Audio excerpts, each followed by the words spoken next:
Acts 17, verse 16 to 34. Paul in Athens.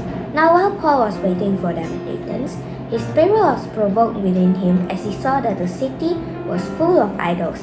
So he reasoned in the synagogue with the Jews and the devout persons, and in the marketplace every day with those who happened to be there. Some of the Epicurean and Stoic philosophers also conversed with him, and some said, "What does this blabber wish to say?" Others said, "He seems to be a preacher of foreign divinities, because he was preaching Jesus and the resurrection." And they took him and brought him to the Areopagus, saying, "May we know what this new teaching is that you are presenting? For you bring some strange things to our ears.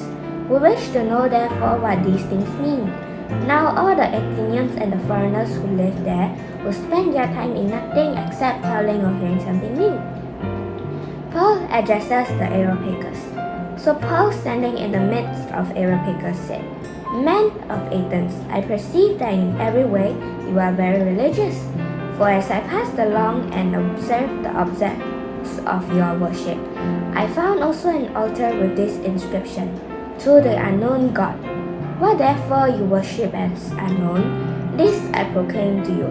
The God who made the world and everything in it, being Lord of heaven and earth, does not live in temples made by men, nor is he served by human hands, as though he needed anything, since he himself gives to all the mankind life and breath and everything.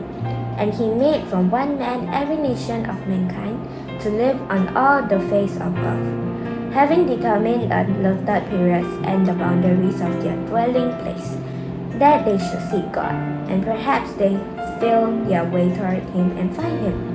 Yet he is actually not far from each one of us, for in him we live and move and have our own being, as even some of your own poets have said, for we are indeed his offspring. Being then God's offspring, we ought not to think that the divine being is like gold, or silver, or stone, an image formed by art and imagination of man.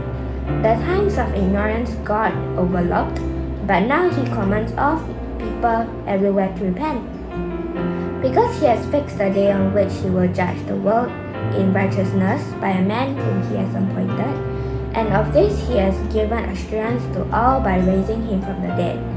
Now when they heard of the resurrection of the dead, some mocked, but others said, "We will hear you again about this."